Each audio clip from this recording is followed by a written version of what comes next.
오늘은 읽었던 본문이 다음 우리 19과인데 우리 18과를 오늘은 마무리하는 시간을 먼저 갖겠습니다.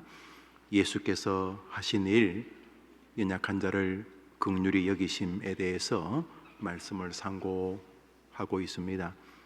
구원의 확신과 그 가치, 그리고 구원의 확신을 가진 사람들, 다시 말해 구원 백성들도 구원의 확신에서 흔들릴 수 있는가, 그것을 연이어서 상고하고 있습니다.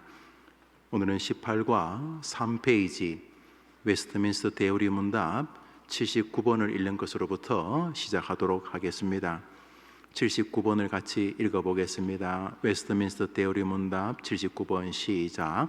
참 신자들이 그들의 불안정과 그들이 빠진 여러 가지 유혹과 죄의 이유로 구원의 은혜의 상태에서 떨어질 수 있는가? 질문은 참 신자들이, 중요한 건 참이라는 말입니다. 그러니까 하나님께서 너 성도 맞다, 너 구원 백성 맞다 라고 하는 참 신자들이 왔다 갔다 하는, 내가 구원받았나 구원받지 못했나 이런 사람이 아니라 하나님께서 구원하신 참 신자들이 그들의 불안점과 그들이 빠진 여러 가지 유혹과 죄의 이유로 구원의 은혜의 상태에서 떨어질 수 있는가라는 제목입니다. 구원의 은혜의 상태에서 떨어질 수 있는가는, 구원의 은혜를 받았는데 거기서 하나님이 거두어 가시거나 자신이 실수로 미끄러져서 저 영원한 지옥으로 떨어질 수 있는가 하는 것입니다. 참 신자가, 이 참이란 신자는 내 쪽에서 나 참 신자야, 이게 내 참 신자가 아니고 하늘에서 너 참 신자다, 너 이제 교통사고로 죽을 건데 너가 나한테 와도 너 구원받는다, 너 이제 암으로 죽을 텐데 너가 내게 와도 너는 영원한 영생을 얻는다.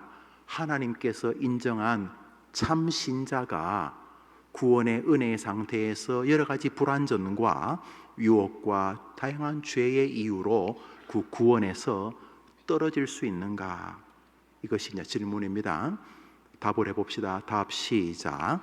하나님의 변할 수 없는 사랑과 그들에게 궁극적 구원을 주시려는 하나님의 예정과 언약과 그리스도와의 나눌 수 없는 연합과 그들을 위한 그리스도의 계속적인 강구와 그들 안에 거하는 하나님의 영과 시로 인하여 참신자들은 전적으로나 전국적으로 은혜의 상태에서 떨어질 수 없을 뿐만 아니라 하나님의 능력에 의해서 믿음으로 말미암아 구원에 이르기까지 보존된다. 할렐루야. 아멘. 그러니까 답을 해볼까요? 떨어질 수 있는가? 있는가? 없다. 여기 참신자의 근거가 내가 구원받았다에 있지 않고 하나님이 나를 구원하셨다에 있겠죠. 내가 백날 구원받았다고 떠들어봐야 하나님께서 구원하지 않으셨으면 구원 백성이 아닐 거 아닙니까? 뭐 눈물 흘리고 뭐 감동을 받고 뭐 어떤 애 또 은혜 받아서 헌금도 왕창하고 뭐 이래도 내 쪽에서 그냥 구원받았다고 우길 뿐이지 하나님께서 너 구원받은 줄 알지? 아니야, 너는 지옥 가. 그러시면 참 신자가 아닌데, 하나님께서 선택하신 참 신자라면은 그는 구원의 상태에서 비록 죄와 연약함으로 인하여 넘어지고 엎어지기는 하나 구원의 은혜를 소멸하지 않는다. 구원의 은혜의 상태에서 떨어진다. 이거 지옥이죠. 지옥으로 가지 않는다. 할렐루야. 자, 이제 그런 면에서 여러분의 구원의 확신을 여러분의 느낌이나 여러분이 가지고 있는 다양한 자료를 근거해서 우기는 것이 얼마나 바보 같은 짓인지를 알게 됩니다. 내가 백날 대한민국 시민이라 그래도 내 대한민국 국적을 가지지 않은 사람이라면 대한민국 시민이 아니겠죠. 자기는 아프리카에서 태어났지만 내 느낌이 대한민국이다. 나는 한국말도 곧잘 따라하고 나는 아프리카 사람답지 않게 김치도 잘 먹는다. 이런 몇 가지 이유로 나는 한국 사람이다. 백날 이야기해봐야 그는 한국 국적을 가지고 있지 않으니까 한국 사람이 아니죠. 그러니까 구원의 확신은 백날 나한테서 이래서 구원의 증거가 있고 내가 저래서 구원의 증거, 100만 년을 떠들어 봐야 불완전한 구원인 거죠. 그 불안해서 죽겠습니까? 천국 갈지 지옥 갈지 뭐 애써 I can do it, 나는 천국 갈 수 있다 외치기는 하겠지만 그 지옥에 떨어지지 않겠습니까? 그러면 참 신자라고 하는 것은 내게서 구원을 찾는 것은 제로여야 합니다. 끊임없이 구원의 증거를 자기에게 찾으려는 시대가 우리 시대입니다. 몇 가지 착한 일, 윤리, 도덕 뭐 이런 걸 강조하면서 그런 걸 뒷받침하는 듯한 성경 구절 몇 구절을 가지고 불완전하기 짝이 없는 자기 신념과 확신에 근거해서 내가 구원받았거나 받았은 측에 속할 것이라는 퍼센테이지로 안 받았기보다는 받았을 가능성이 높지 않느냐 인생을 걸고 남은 믿음 생활을 하고 죽는 것은 너무도 불행하기 짝이 없는 거죠. 그러므로 참 신자라고 하는 것은 내가 정의하거나 결정할 주제가 아닌 것이지요. 그런 면에서 그리스도의 구원은 다시 말해 내게서 증거를 찾는 것은 무가치한 것입니다. 몇 가지 그리스도인다운 행실이 그것을 뒷받침할 여지가 전혀 없는 것은 아니지만 너무 가는 확신입니다. 거미줄보다 더 작은 줄에 여러분 몸뚱아리를 매단 것과 같은 것이면 낭떠러지에 너무 위험한 것입니다. 그러므로 구원의 확신은 여러분에게서 자꾸 찾으려고 하면 안 되는 것입니다. 그리스도의 기독교인의 구원의 확신은 십자가에서 우리를 구원하신 예수님에게서 찾아야 되는 것입니다. 물어봅시다. 예수님이 전능하신 줄 믿습니까? 예수님이 이 땅에 오신 것은 자기 죄 때문이 아니라 죄인인 인간을 구원하기 위해 오신 줄 믿습니까? 예수님이 여러분의 재물 어린 양이 되지 않고는 여러분이 어떤 재물을 하나님과 여러분 사이에 놓고 제사를 드려도 구원이 일어나지 않는다고 믿습니까? 자, 그러면 이제 마지막 질문입니다. 예수님이 이 땅에 오신 것이 여러분을 구원하기 위해 오셨는데 그 예수님이 여러분을 구원하기 위해 가진 능력이 불완전하십니까? 불완전하십니까? 아니죠. 그런 면에서 기독교의 구원은 끊임없이 예수 그리스도의 완전성에 기여한 것입니다. 한번 따라합시다. 예수 그리스도께서 영원 전에 나를 구원하시려고 나를 선택하셨고 2000년 전에 이 땅에 오셔서 죽으심으로 이전과 그 시대와 이후에 오는 모든 사람들에게 유일한 구원의 길이 되셨다. 할렐루야. 그러므로 구원이 흔들릴 때마다 여러분 안에서 구원의 증거가 있는지를 찾는 것은 백해무익한 것입니다. 없으면요, 혹시 다른 사람보다 좀 나은 인간 같아서 찾으면요, 확신할 수 있겠습니까? 구원이 흔들릴 때마다, 여러분의 죽음 너머의 세계가 불안할 때마다 눈을 들어 여러분을 구원하기 위하여 오신, 여러분을 하늘로 인도할 유일한 제물 예수 그리스도를 바라보는 여러분 되기를 바랍니다. 항상 구원의 확신은 예수님이 나를 위해 죽으셨다는 그 값없는 죽음과 거기에 아무것도 기여할 것이 없는 죄인된 내가 만날 때 이루어지는 것입니다. 아직도 뭐 좀 자랑할 게 있으면 설교를 다시 18과 이전으로 돌아가야 되는 것입니다. 구원은 전적으로 예수 그리스도의 죽음으로만 이루어지는 것입니다. 오늘도 우리가 바라볼 것은 예수님이 나를 구원하기 위해 죽으셨다는 한 가지 진리밖에 없는 것입니다.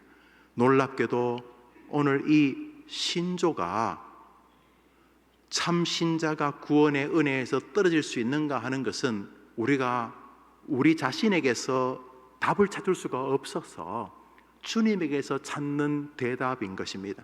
다시 말해, 정말 이런 질문을 할 때마다 답지 못하고 참 그리스도인답지 못한 자기를 볼 때 자기는 정말 천국 가면 안 되지, 내 같은 거 천국 가면 또나게나 다 가는 거니까 나 같은 건 진짜 천국 가면 안 되는데, 내가 구원의 확신이 흔들릴 때마다 나를 구원하기 위하여 이 땅에 제물로 오신 하나님의 거룩한 구원의 방식인 예수 그리스도의 그 전능함, 나를 구원할 길이 자신이 제물되어 죽는 길밖에 없어서 이 땅에 오신 구원자 예수님을 바라보는 순간 우리는 우리의 구원이 내게서 오지 아니하고 저 십자가의 죽으심에 인하여 이루어졌다는 사실 앞에 다시 고개를 숙이고 동시에 감격하게 되는 것인 줄 믿습니다. 언제나 우리는 구원의 확신을 물을 때마다 나를 뒤적거리는 것을 멈추고 십자가를 뒤적거려야 되는 것입니다. 저분이 왜 저러고 계신지, 저분의 능력은 어디까지인지, 저 천사들도 버들버들 떠시는 분이 왜 이 땅에 인간의 모습으로 오셨는지, 그 결론이 나를 구원하기 위한 것이라는 진리에 도달할 때 우리는 허접하기 짝이 없지만 그분의 그 영광스러운 능력 때문에 우리의 구원이 영원히 안전한 줄 믿습니다. 그분 때문에 영원히 안전한 거지, 구원받아서 교회 생활 좀 한 것 때문에 완전한 게 아니라는 것이죠.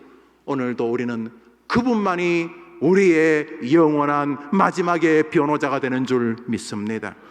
천국 앞에 여러분이 천도폭발을 공부하면 배우는 코스 중에 하나죠. 여러분이 하늘나라 갔을 때에 하나님께서 여러분을 보고 어디 가느냐? 예, 하나님 천국 갑니다. 하나님께서 내가 너를 천국으로 들어가게 해야 될 이유가 무엇이냐? 이렇게 물으실 때에 우리가 대답할 수 있는 것은 오직 하나, 예수 그리스도밖에 없는 줄 믿습니다. 마지막 날만 예수 그리스도가 여러분의 구원자가 아니고 오늘도 여러분의 유일한 구원의 길인 것입니다. 결국 읽읍시다. 결국 구원의 확신이란 나의 상태에 집중하는 무엇이 아니라 예수 그리스도만이 우리의 구원자가 된다는 성경의 사실 앞에 마음을 내려놓는 겸손이요 담대함이요 주님이 주시는 은혜입니다. 그 겸손과 담대함이 뭐냐면 굴복하는 것입니다. 예수님의 십자가의 죽음의 효력 앞에 굴복하는 것입니다.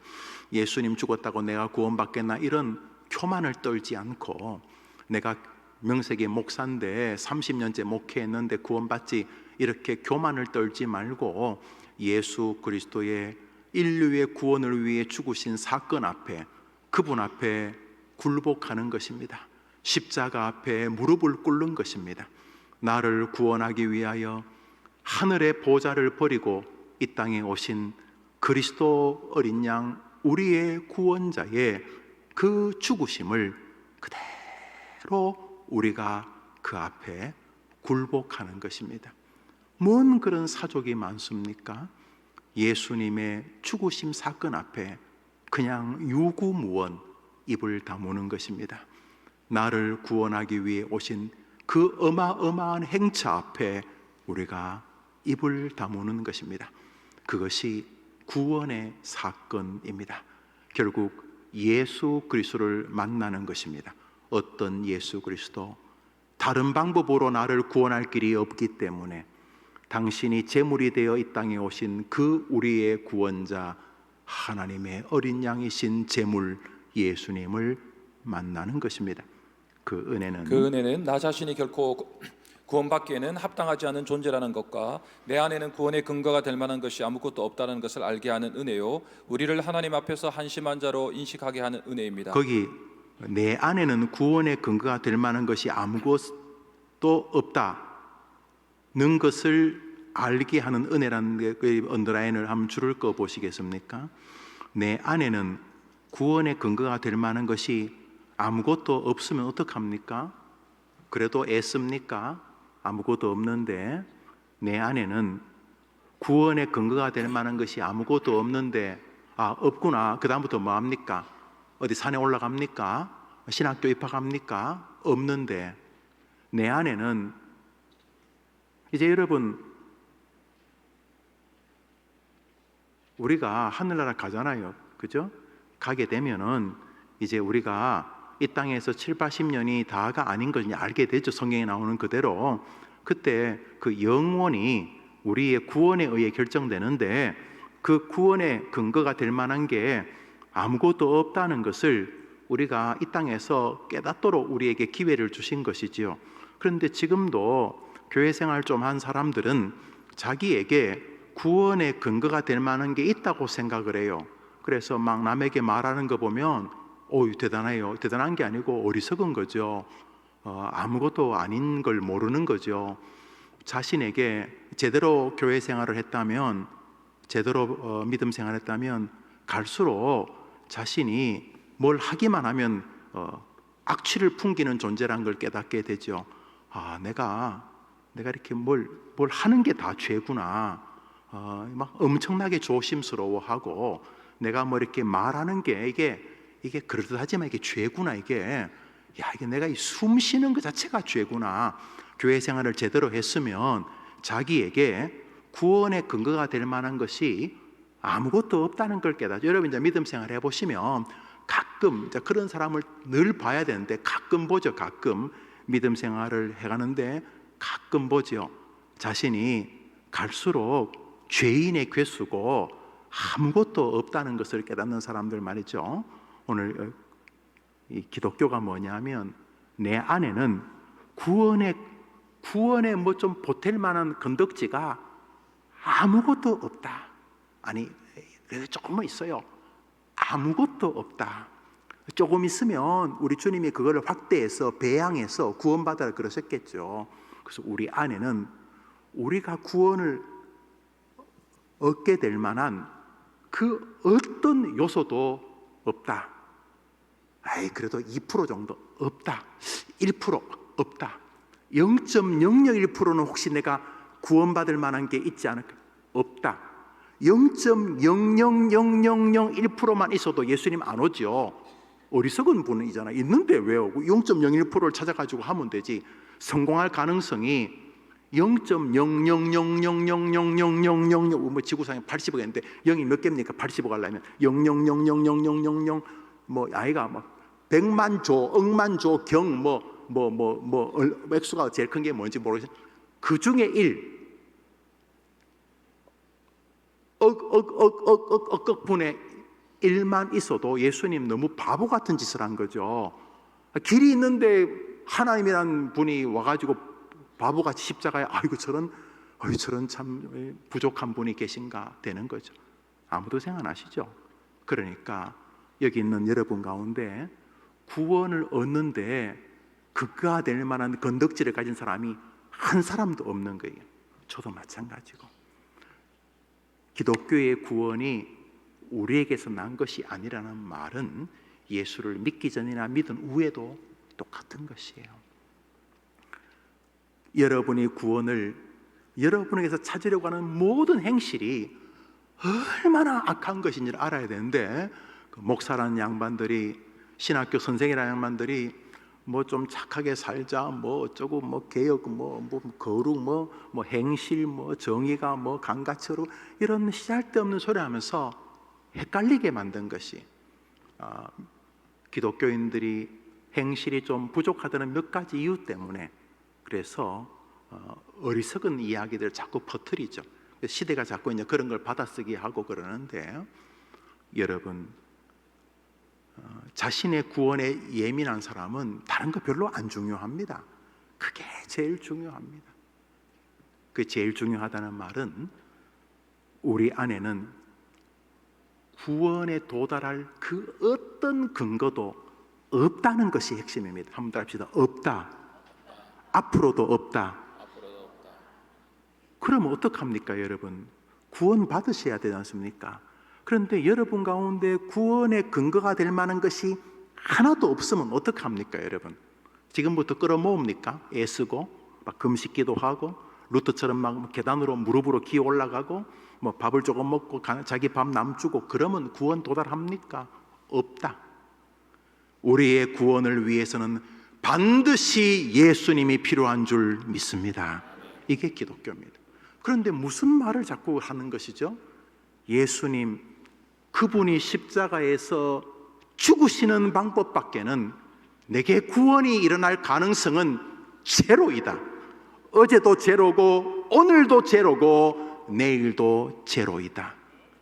오, 나를 구원하기 오신 나의 구주 예수여, 당신의 죽음으로 내가 하나님께 죄 용서를 받는 하나님의 백성이 되었습니다라는 그 그리스도의 죽음의 온전한 굴복 때문에 향후에 몇 가지 고마워서 감사해서 죄송해서 성경을 읽고 성경을 읽으면서 거기서 오는 몇 가지 사명들이 우리를 부추기는 것을 실행하는 과정을 성화라고 부르지만 성화 역시 그리스도의 구원의 은혜의 감격에 밀렸다는 측면에서 오늘 또다시 구원이 전적으로 내게서 난 것이 아니고 하나님의 은혜라는 것을 재인식하면서 생기는 삶의 파동일 뿐인 것이죠. 그러니까 성화는 날마다 구원의 신앙을 확인하는 과정인 것이죠. 중요한 것, 우리 안에는 구원의 도움을 줄 어떠한 근거도 제로다. 영원히 제로다. 이것을 알아야 되는데요. 많은 사람들이 자기는 저 사람보다 좀 나은 백성이라고 생각을 한다는 것입니다. 바울은 그리스도의 구원의 은혜를 깨닫고 나서 자기가 제일 죄인의 괴수라고 느꼈다는 것이죠. 왜요? 구원은 우리에게서 나는 것이 아닐 뿐만 아니라 예수의 십자가의 죽음을 오늘도 날마다 감사하지 않을 수 있는 사람 모두가 죄인의 괴수라는 의미를 담고 있는 것이고, 동시에 아무리 하나님께 충성하는 바울 같은 사람도 조금만 지정신을 차리면 자기가 죄인의 괴수라는 것을 인지한다는 뜻이 되는 것입니다. 결국 예수님은 구원의 확신을 주실 뿐만 아니라 구원의 확신이 흔들리는 사람에게도 영원한 위로자이신 것입니다. 누가 그렇다고죠?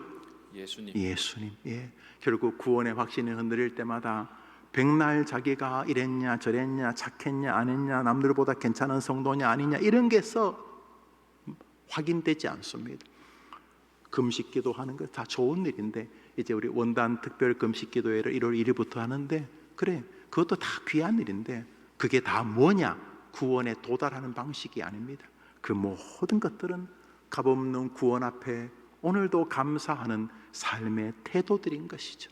힘들고 어려울 때마다 구원이 흔들릴 때마다 자기에게로 달려가지 말고 자기의 신앙을 뒤적거리지 말고 힘들고 어려울 때마다 십자가 예수 앞으로 달려가는 여러분 되기를 축복합니다.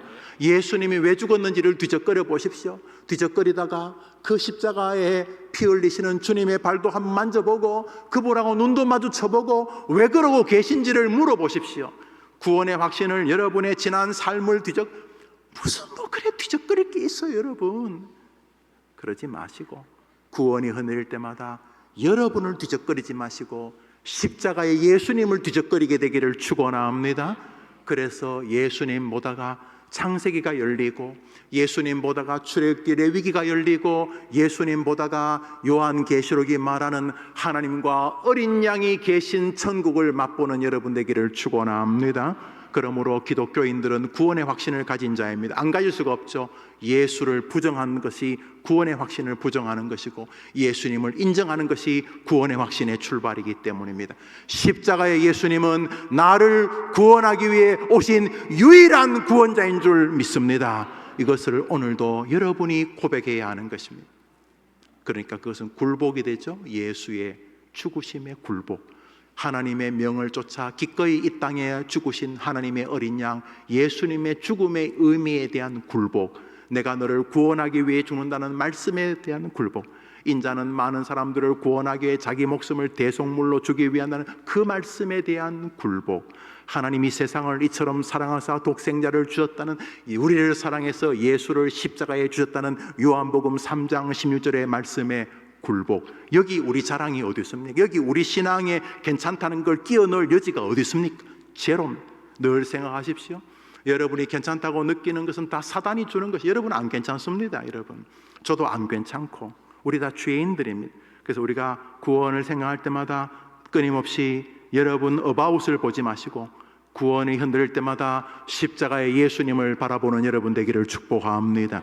갈라디아서입니다. 읽읍시다. 시작. 그러나 내게는 우리 주 예수 그리스도의 십자가 외에 결코 자랑할 것이 왜요? 없으니 그것만이 구원의 길이기 때문입니다. 읽읍시다. 나의 구원이 나 자신의 이러한 부족하고 허튼 신앙에 근거한 것이 아니라 오직 하나님 아버지의 미리 예정하신 그리스도의 십자가의 속죄 사역의 결과 때문이라는 것을 알게 하시는 하나님의 은혜 때문입니다. 그 누구도 취소하거나 흔들 수 없는 성자이신 그리스도의 속죄하심으로 이룬 그 구원이기에 우리는 누구도 그것을 바꿀 수 없다는 사실에 감격하고 또 구원의 확신에도 굳게 서는 것입니다. 예수님이 우리를 구원하셨습니다. 할렐루야. 아멘. 그러면 이제 여러분 저를 보시죠. 이게 그리스도인이요 과정에서 그리스도인이요 우리 해림 가족 베일간의 프로포즈 중에 첫 번째 과정이 그리스도인이요. 그것을 다시 좀 해달라는 성도들이 지난주 이번 주에 3명을 만났어요. 참 놀라운 일이죠. 공부하기 좋아하는 성도들이죠, 그죠? 예. 근데 그때 그 교리가 굉장히 본인들에게 유익했다 이런 의미가 되는 것 같죠. 예.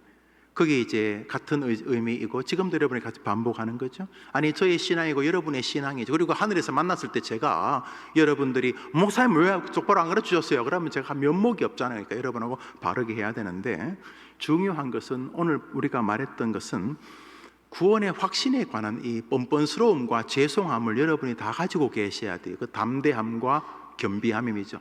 그래서 예수님을 십자가에 못 박아 죽인 게 우리 아닙니까? 우리 때문에 죽었으니까 우리가 살인자지요. 그러니까 우리가 예수님의 아버지하고 원수죠. 우리가 자동차로 어떤 사람을 치어 죽였는데 초등학교 아이를 치어 죽였는데 물론 실수이긴 하지만은 그 아버지를 만나면 우리가 날마다 그 같은 동네에 살 수 있겠습니까? 내가 차로 치어 죽인 아이의 아버지가 거기 계신데 만날 때마다 면목이 없고 정말 죄송하고 안 그러겠습니까? 우리가 예수님을 못 박아 죽였거든요.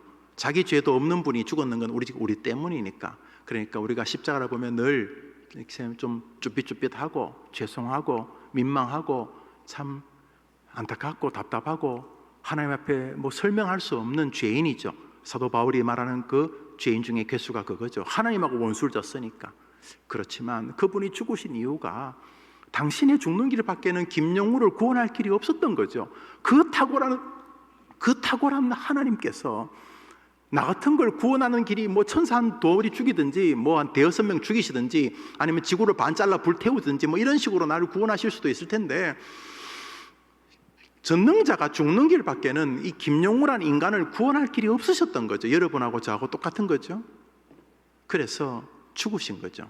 그래서 민망하죠. 민망한데 사단이 이제 부추기는 거예요. 김용우 너 네 구원 못 받아 이렇게 말할 때 우리는 죄송한 건 하나님께 죄송하지만 그 사단하고 들러붙죠.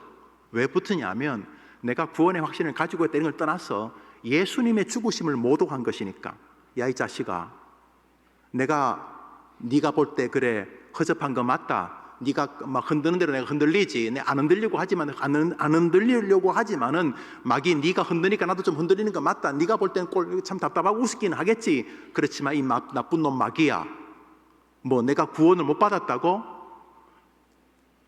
이 마귀야. 나를 구원하기 위해 죽으신 예수님의 능력은 영원하시다. 이렇게 말해야 되는 것입니다. 다시 말합니다.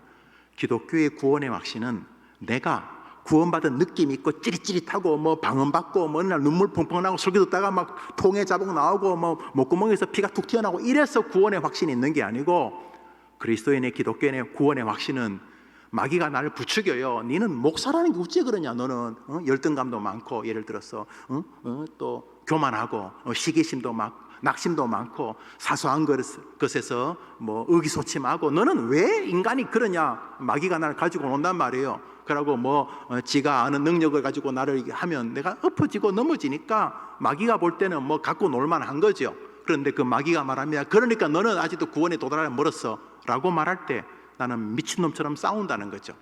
내게 구원의 확신이 비록 결여될 만큼 부족함이 있어도 나를 구원하기 위해 죽으신 예수님의 능력은 영원하기 때문인 거죠.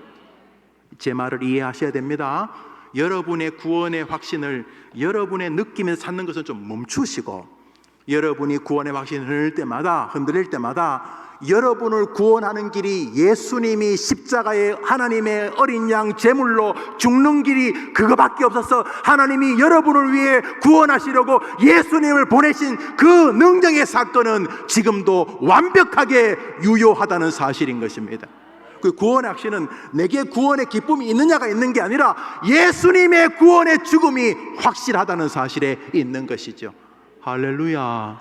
그래서 구원이 흔들릴 때마다 여러분에게로 가지 마시고 십자가로 가라는 뜻이 되는 것이죠. 힘들 때마다 여러분이 죽는다 생각 죽는다. 저희 가족 가운데 몸이 좀 아프셔서 지금 저 어려운 분들이 계신데 이제 돌아가시는 여러분 죽는다고 생각. 여러분이 외형적으로 의식은 없지만 영혼은 맑을 테니까, 영혼은 안 죽으니까 여러분이 이제 구원에 도달할 만한 거리를 막 찾아요. 어릴 때부터 내가 열심히 하고 막 교회 건축하는데 내가 막 없는 돈 있는 데서 막 빚내미까지 교회를 짓고 자식을 선교사로 보내고 목사를 보내고 또 교회 봉사 많이 하고 나름대로 착한 일 한 거 많을 거다. 많은 거 교회 할 때 피아노도 하고 올겐도 하고 착한 일 선교사 저 아프리카 우물도 몇십 개 파고 했는 게 있을 거 아니에요, 여러분. 이게 다 나쁜 거 아니에요. 근데 죽을 때 그 모든 봉사도 여러분의 구원에 조금 더 기여를 못한다는 거죠.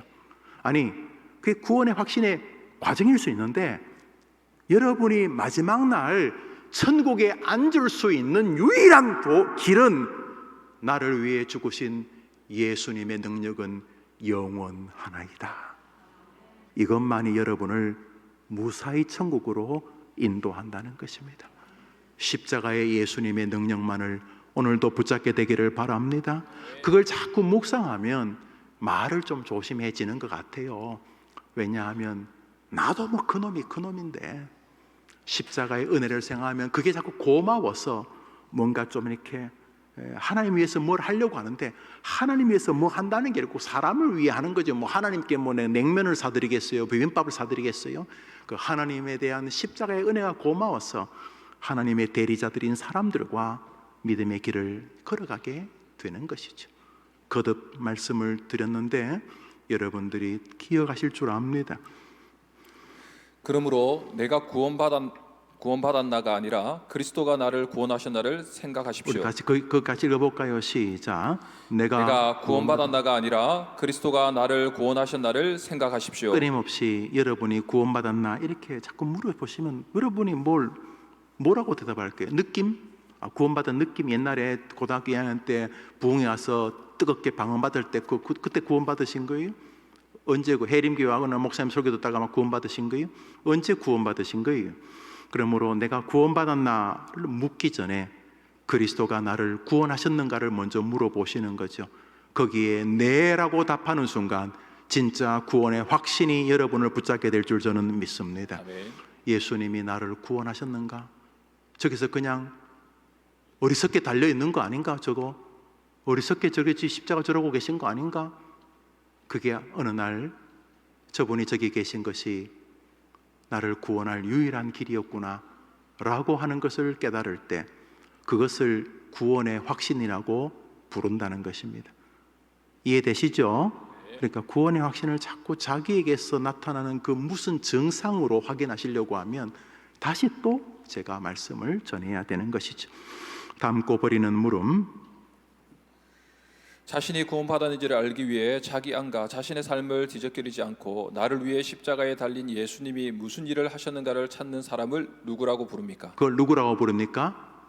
구원받은 성도 그리스도인이라고 부릅니다.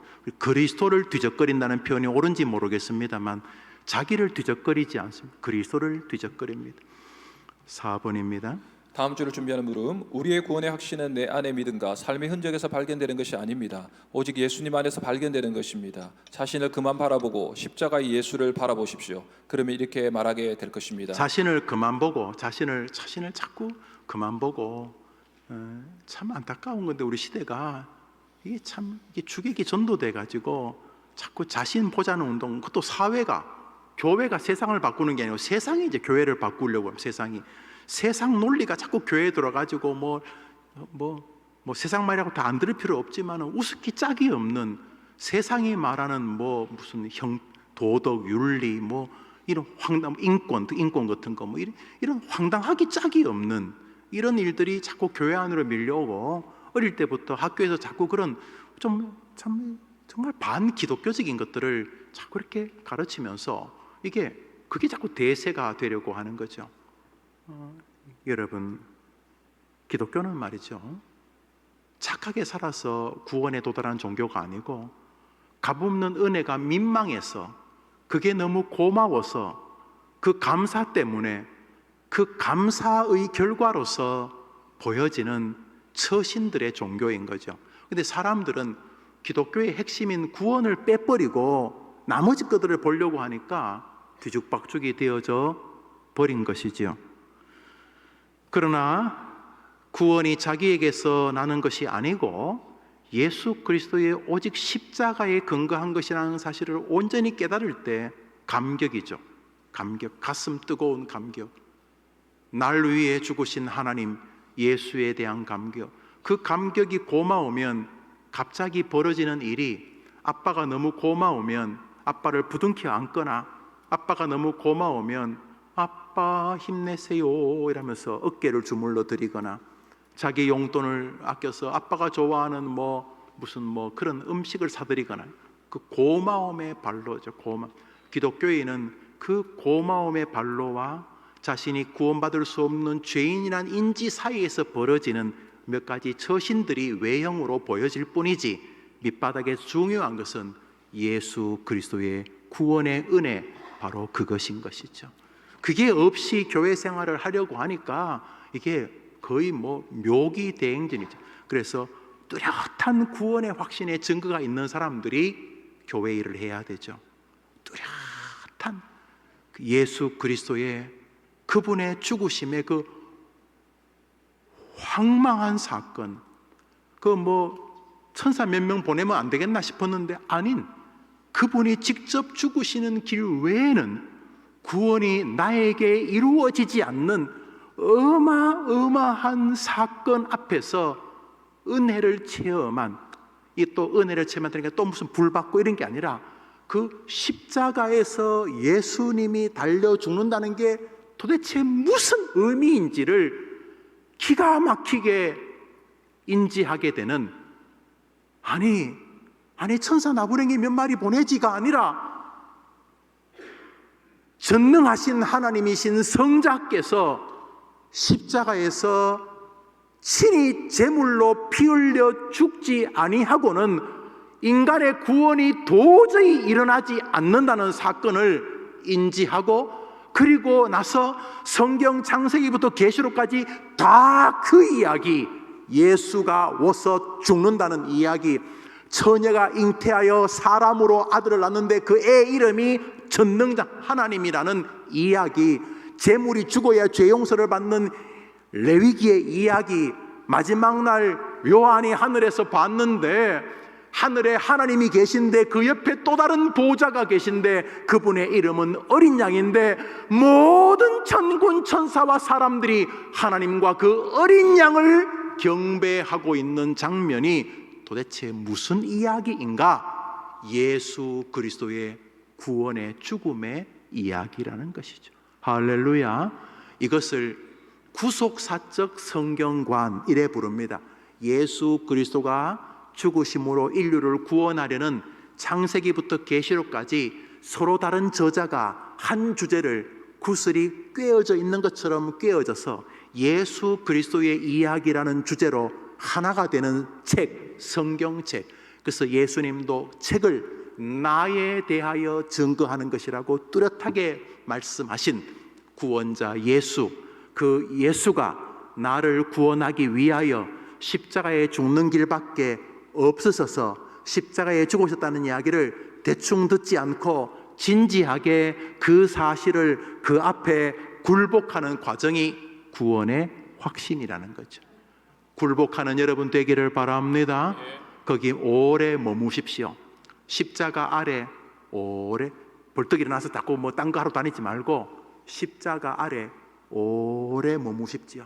그분의 십자가 앞에, 그 십자가 박힌 기둥 앞에 무릎을 꿇고 그 나무에서, 그 십자가에서 떨어지는 핏방울이 그 나무를 붙들고 있는 여러분 손등에 하나하나 떨어질 때까지 기다리면서 물으시라는, 구원의 확신을 여러분에서 찾으려고 하지 말고 왜 당신이 여기 십자가에 달려 계시냐고 물으시라는 거죠. 그래서 그 결론이 여러분 마음에 나를 구원할 길이 이 길밖에 없으셨구나 라고 하는 굴복과 함께 비로소 성경 전체가 이 사건을 이야기하려고 한다는 사실을 깨닫고 예수를 올려다 보시라는 말이죠. 그분과 눈이 마주치면서 잠시 후에 부활하셔서 지금도 우리 안에 계시고 옆에 계시지만 잠시 후에 우리가 그분을 눈과 눈으로 만날 때 그분만이 나를 천국으로 인도할 유일한 구원자라는 사실을 여러분이 고백하게 되기를 바라는 것이죠. 그래서 그런 사람은 이렇게 말한다는 것이죠. 우리 로마서 8장, 우리 목사님 읽으니까 성도들이 안 들리니까 성경 구절 같이 한번 읽어보시죠. 목사님 읽지 말아봐요. 왜냐하면 안 읽는 것 같아, 내 느낌에. 그냥 묻혀가는 것 같아. 로마서 8장 2절 시작.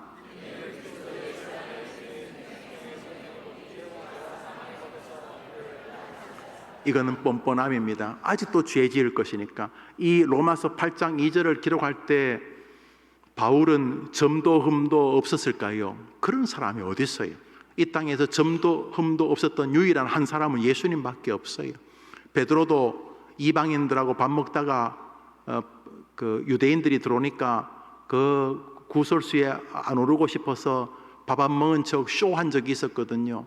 그 베드로도 그 탁월한 십자가에 거꾸로 매달려 죽을 만큼 그 예수님을 사랑했던 베드로도 넘어지고 엎어지고 다 그러거든요.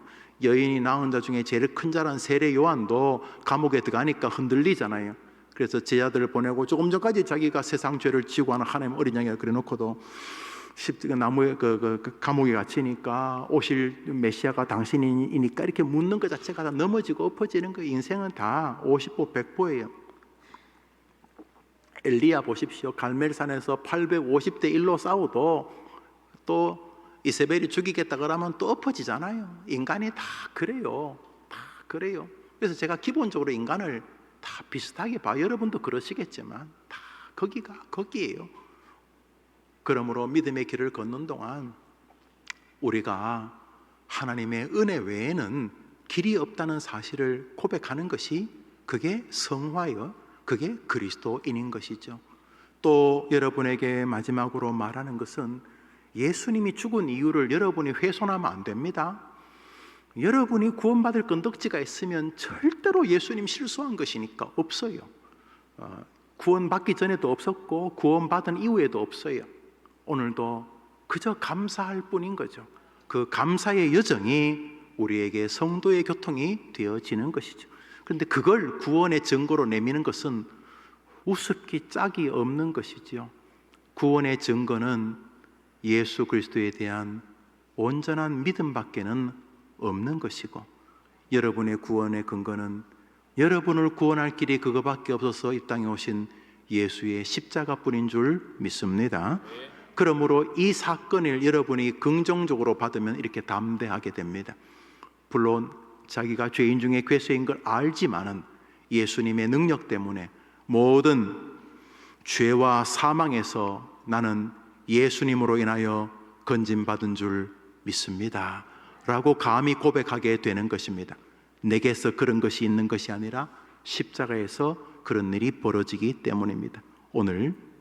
오늘 우리는 구원의 확신을 가진 사람도 그 믿음에서 파산할 수 있으며 그런 낙심한 자를 다시 일으켜 세우는 분도 오직 예수님이라는 사실을 상고하였습니다. 다음 주에 우리는 그런 구원의 확신을 가진 사람들을 통해 예수님이 하시려는 일, 곧 교회 세움에 대해 상고하겠습니다. 구원의 확신을 가진 사람들을 통해 세워지는 교회와 예수님은 어떤 상관이 있습니까? 그리스도를 머리로 하는 교회란 무엇입니까? 예수님이 그래서 우리를 구원시키면 끝나는 것인가? 개별적으로 예수 믿고 다 죽도록만 아니라는 것이죠. 예수님이 우리를 구원하신 다음에 또 하신 일이 있습니다. 그것은 바로 교회를 세우심이었습니다. 그러므로 그리스도인들은 반드시 교회로서의 사명 앞에 서야 합니다. 많은 사람이 구원을 끝으로 생각합니다. 구원 그 이유는요, 그날 예수님이 여러분이 십자가를 온전히 깨달으면 데려가셔야죠. 그날 괜히 앉아가지고 죄 짓지 말고 어느 날 여러분이 진리의 사실, 진리의 구원자신 예수님을 어느 날 발견하는 순간 주님이시구나 하고 여러분이 구원의 확신을 가지는 순간 깔끔하게 데려가셔야 되는 겁니까? 나머지 일은 주님이 알아서 하시면 되니까 자식도 그 자식이 하나님이 계실 거고 손자 손녀도 손자 손녀에 하나님이 계실 거고 그죠? 하나님은 성령님 다 계시니까 괜히 우리가 나대는 것보다 그분이 하시는 게 더 좋으니까 그냥 구원의 확신을 딱 받는 순간 우와 하고 데려가셔야 안 데려가셨어요. 사도 바울처럼 구원의 확신 직접 나 예수라고 말씀하셨잖아요. 이렇게 그냥 목사를 통해서 하시는 게 아니라 곧바로 내가 예수다. 네 죽은 줄 알지. 네가 나 죽은 줄 알지. 너 내 죽었다고 이러고 있지. 그래서 스데반 죽이고 그랬지. 나 살아있다. 그 순간 이 똑똑한 사람이 성경이 뻥 뚫린 것입니다. 뭐 그냥 찌끔뻑끔 알고 뭐 이것 좀 알고 저것 좀 알고 이렇게 하다가 예수님이 부활하신 사울아 사울아 왜 너가 나를 핍박하느냐, 왜 너가 나를 박해하느냐, 누구시니까? 나는 네가 박해하는 예수다. 그 순간 이 똑똑한 사람이 창세기부터 요한계시록까지 뻥 뚫린 것입니다. 보라 처녀가 잉태하여 아들을 낳을 것이요 너에게 한 아기가 태어났는데 그 아이 이름은 전능자요 기묘자요 하나님이시라. 이 사람이 바울이 뻥 뚫린 것입니다. 예수를 구주로 만난 것입니다. 그럼 데려가야지. 안 데려가셨습니다. 그 뭐 하셨습니까? 교회를 세우신 것입니다. 할렐루야. 교회 세운 게 기분 나쁘십니까? 우리 들어가는 물음 잠시 읽습니다. 19가 세상을 향한 증인의 답변, 그리스도께서 하신 일 교회를 세우심. 들어가는 물음. 지난 몇 주간 살펴본 구원의 확신을 가진 사람들은 성경은 그리스도인이라고 부르고 그들의 모임을 교회라고 부릅니다. 즉 세상 속에서 하나님이 불러 구원 백성이 된 공동체가 교회인 것입니다. 에클레시아가 세상에서 불러낸 사람들이란 뜻입니다. 사람들은 흔히 교회를 세워진 어떤 건물로 생각하지만 건물은 교회의 한 부분인 예배당이지 교회의 본래의 의미를 온전히 설명할 수 있는 것은 아닙니다. 이렇게 성전이라고 부르는 것도 경기를 일으키는 사람이 교회를 성전이라고 부르면 막 경기를 일으키는 사람이 있어요. 저도 옛날에 그랬어요. 제가 기운실 간사할 때 막 그런 게 뭐 엄청 개혁적인 줄 알았는데 성전으로 부르는 건 나쁘지 않아요. 예배당이라고 불러도 나쁘지 않고 교회당이라고 불러도 좋고 교회라고 불러도 아무 상관없어요. 우리가 주님 마음을 다 주님 우리를 아시니까. 대신에 이제 굳이 일상의 삶에서 예배가 보다 예배당에서 예배하는 것만이 소중하다. 그래서 막 세상에 가지도 못하고 늘 교회에 잡아두기 위해서 교회를 다른 세상과 구별되는 특이한 공간으로서의 성전을 강조한다면 위험하지만 뭐 성전이 뭡니까? 주님 계신 곳이 성전 아닙니까? 여러분이 예수 믿는 사람들이 전쟁에 나가지고 예배당에다 폭격받고 여러분 집에 335 모여서 여러분 정원 식구들이 5명, 10명이 모여 예배한다면 여러분의 그 하숙집이, 여러분의 자취집이, 여러분의 그 지하 셋방이, 여러분의 빌라와 아파트가 성전 아닙니까? 주님 계신 곳이 성전 아닙니까? 그런데 사람들은 교회를 이야기할 때 바로 그 공간만을 이야기하는 측면이 있다. 저기 해림교회가 있다. 뭐 틀린 말은 아니죠. 정확히 말하면 저기 해림 예배당이 있다, 해림 교회당이 있다, 이렇게 말하는 것이 옳지만, 그러나 거기 사람들이 모여서 예배한다는 측면에서 예배당이 교회라고 부를 수는 있을 것입니다만 온전한 교회는 그것이 아닙니다. 성경이 정의하는 교회는 예수 그리스도의 몸 에베소서 1장 23절 또는 예수 그리스도의 지체 고린도전서 12장 20절이기 때문입니다. 우리 목사님 에베소 1장 23절 읽어주시죠. 교회는 그의 몸이니 만물 안에서 만물을 충만하게 하시는 이의 충만함이니라. 그가 누구시죠? 교회는 그의 몸이니 그가 누구시죠? 예수님. 그러니까 예수님이 누구신가? 이게 우리 지금 19가까지 공부한 거잖아요. 예수와 나라는 증인인데 교회와 예수님은 떼어놓고 설명이 불가능합니다. 왜요? 예수가 곧 누구의 몸이라고요? 교회가 누구의 몸이라고요? 예수님이다. 그러니까 교회와 예수님을 떼놓고 설명하는 것은 애시당초 가당치도 않은 것이 고린도전서 12장입니다. 시작. 너희는 그리스도의 몸이요 지체의 각 부분이라. 교회를 지체의 각 부분이라고 말했는데 우리 손발이 있죠. 그런데 교회가 누구의 지체라고요? 너희는 누구의 지체라고요? 그리스도의 몸이고 지체다. 그러므로 주님께서 의도하는 것은 명백합니다. 자신을 구원 구주로 믿는 사람들을 교회로 불러서 그리스도를 머리로 하는 무언가를 조직하고 싶으신 것입니다. 할렐루야. 자, 그 무언가가 올바르게 인지된 곳은 좋은 교회일 것이고 그것을 정확히 인지하지 못하는 곳은 좋은 교회가 아니게 될 것입니다. 우리 함께 공부했던 예수와 나 이 공부 여기까지 하도록 하겠습니다. 다음 주에 여러분들이 교회론을 사실은 서너주 공부를 준비가 했습니다만 교회론은 좀 중요합니다. 왜 중요하냐 하면 이 교회론이 정의가 안 돼서 이 시대 교회를 쑥대밭인 거죠. 또 교회론이 정리가 안 된 목사나 중직자들이 교회를 자꾸 이상한 회사도 아니고 반드시 문제가 일어나는 쪽을 만들고 그리고 교회론이 정리가 안 돼서 이단에게 빠지는 것이죠. 이단들은 다 자기들만의 교회론이 있습니다. 교회론이. 그래서 그 교회론이 정리가 안 되면, 가장 탁월한 것이 우리 개혁교회 교회론인데, 이 교회론이 정의가 안 되니까 성도들이 서로를 이렇게, 다시 말해, 제가 주보에 썼는데, 입이 있는데 어느 날 입을 뺀 나머지 지체들이 다 들고 일어났어요. 짜증나는 거야. 지만 먹고 입으로 자꾸 지시나 하고, 그리고 다리도 힘이 들어. 왜냐하면 입이 좀 가만히 있으면 될 건데 자꾸 뭘 집어넣으니까 몸이 무거워지잖아. 그러니까 다리도 걸어당겨야 되고, 또 지만 자꾸 뭘 하는 것 같아서 어느 날 이제 몸뚱아리들이 모여가지고, 지체들이 모여서 이제 이 성토 대회를 열었다는 거죠. 제가 주보에 썼지요. 야, 저놈 저거 우리 중에 제일 나쁜 놈이 저거죠. 혼자만 짓거리고 저거 진짜 저 나쁜 놈. 지 혼자 먹고 말이지. 나보고 뭐 집어와라 넣어라, 집어와라 넣어라. 나 손을 마치 지 뭐로 좀, 또 뭐 눈도 코도 귀도 발도 다 입 때문에 지금 불만이 많아.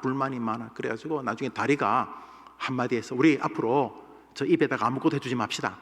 그래서 한 3, 4일은 뭐 다리도 편안하고 팔다리도 뭐 좋고 뭐 다 좋았어. 그런데 이제 한 사흘 나흘째부터 다리가 이제 흔들리고. 왜요? 뭘 먹어야지. 막 머리도 찌끈찌끈하고 막 왔다 갔다 하고 막 손발도 힘이 없고, 비로소 입이 한마디 했다는 거죠. 죄송합니다. 그렇지만 저도 저만 위해 먹은 게 아닙니다. 그래서 서로 이제 잘 이야기됐다는 거, 그런 우아하죠. 교회는 그리스도의 몸으로 서로를 지체로 보는 하늘 훈련장입니다. 이게 광야입니다. 광야. 이 교회론이 광야에 40년 동안 광야길을 돈 것은 가나안 땅에 들어갈 훈련을 하는 것이거든요. 우리가 이 교회 생활을 하는 것은 하늘 교회 이제 훈련, 가나안 천국 교회, 진짜 교회. 그래서 여기서 서로 그리스도 몸으로 서로 협력하고 위로하고, 본성은 뭐 꼬집어 내리고 무슨 그냥 닭벼슬 같은 교회 벼슬이 있는지 모르지만 그래가지고 서로 끄집어내고 뭐 내가 목사네 뭐라 그러면 이러는 게 아니고, 교회가 뭐 하는 곳이냐 하면 그리스도를 몸으로 해서 서로를 자기 몸의 지체로 그리스도를 위해서 섬기다가 진짜 교회까지 가는 이 교회 자체가 광야입니다. 이 교회로는 모든 교회들이 망가지게 되는 원인이 되기도 하고, 교회는 없는 것이, 이 교회론이 제대로 교회는 성도들이 성숙해 가게 됩니다. 뭐 남들이 볼 때는 뭐 인격적인 성숙이라 그런 말 하지만, 전체적인 신앙이 하나님을 향하여서 교회를 오래 다니면 오래 다닐수록 하나님이 원하는, 그래서 이제 하늘나라 갈 때쯤 되면 정말로 젊은 사람들은 감히 누릴 수 없는 영성의 사람이 되는 거죠. 그게 이제 교회라는 거죠. 젊을 때는 막 뭐 하고 싶은 말 하다가 시간이 지나면서 서로의 지체를 살리는 말을 하게 되고 그리스도를 높이는 말을 하게 되어지는 거죠. 그래서 교회가 그리스도를 세우는 과정 가운데 함께 그 죄인들이 구원의 은혜가 감격스러워서 서로 뒷받침해주고, 내 어깨 딛고 일어서시죠 이러면서 그 교회가 하늘나라의 백성으로 만들어져 가는 것, 그게 교회인 것이죠. 주님께서 그것을 세우기를 원하셨는데, 작금의 우리 시대 교회는 너무 황당하지요. 우습기 짝이 없는 교회들이 너무너무 많고 되어져 가는 거죠. 그래서 다음 주부터 약 3주 정도 교회와 예수님은 어떤 의미가 있는가, 왜 예수님이 교회를 내 몸이라고 그랬는가, 그리고 너희는 왜 그리스도 몸의 각 지체라고 말했는가. 구원받았으면 예수 그리스도 십자가를 믿고 구원받았으면 데려가시면 되지, 십자가를 온전히 깨달은 사람을 왜 교회로 세우시는 것인가, 그것을 우리가 다음 주에 상고하겠습니다. 저는 여러분에게 기도하시고 성경 구절을 혹은 신조가 있으면 신조를 찾아와 달라는 것밖에는 부탁을 안 드리죠. 그렇죠? 그렇게 부탁을 해 드리니까 함께 해 주시기를 바랍니다. 제가 한번 기도하고 자유롭게 기도하고 여러분들 돌아가시기를 바랍니다. 하나님 아버지, 예수님이 십자가에 죽으신 것이 무슨 의미인지를 어릴 때 깨달아야 되는데, 중학교 때 혹은 더 어릴 때 초등학교 때 혹은 더 어릴 때 유치원 때 하나님이신 예수님이 십자가에 죽으신 것이 무엇 때문인지, 그분에게 죽음이 가당한 것인지, 십자가의 죄의 형틀에 죄 없으신 분이 죄값으로 죽는 것 같은 일들이 왜 벌어졌는지, 그리고 왜 그토록 성경은 예수님의 죽으심을 예고했는지, 그리고 그 죽으심이 무슨 일을 벌였는지 성도들이 분명히 깨달을 때 구원의 감격과 기쁨과 민망함과 죄송함, 부끄러움과 동시에 담대함과 감격이 성도들을 붙들게 되는 줄 압니다. 구원의 확신이 없이 교회 일을 하게 될 때에 벌어지는 참혹함을 기억하고, 해림교회 성도들은 구원의 확신을 늘 은혜 가운데 붙들게 해 주옵시고, 날마다 알고 있는 진리를 또 거듭해서 듣고 또 거듭해 들으면서 사도 바울이 말하는 대로 내가 거듭 말하는 것이 내게는 수고로움이 없고 너희에게는 안전하니라 말했던 것처럼 날마다 시마다 때마다 예수님의 십자가의 은혜를 묵상하는 교회와 강단과 우리 성도들의 날마다의 삶이 되게 해 주시옵소서. 구원의 확신이 없어서 이단에 빠지는 수많은 무리들과 구원의 확신이 없기 때문에 다른 것에서 구원의 확신을 찾으려고 하는 행실주의와 행위주의자들이 우리 해림교에서 정돈되는 은혜가 있게 도와주시옵시되, 특별히 대학가에 펼치는 모든 이단들의 세력에서 해림교회 성도들은 요셉 총무를 비롯하여 바르게 배워서 예수 그리스도의 구원의 은혜를 늘 붙들고 살게 해 주옵소서. 이번 주부터 시작하게 될 예수와 나 교회를 세우시는 예수님에 대해 상고할 때에 주님의 의도가 무엇인지를 깨닫고 자기를 교회의 구성원으로 부르신 것이 감격스럽고, 그 감격뿐만 아니라 사명이 자신에게 다가오는 은혜의 주간들 되도록 도와주시옵소서. 기도하는 성도들의 기도를 들어주시고 드리는 헌금을 주님이 예물로 받아 주옵소서. 예수님의 이름으로 기도합니다. 아멘. 하늘에 계신 우리 아버지여, 이름이 거룩히 여김을 받으시고 나를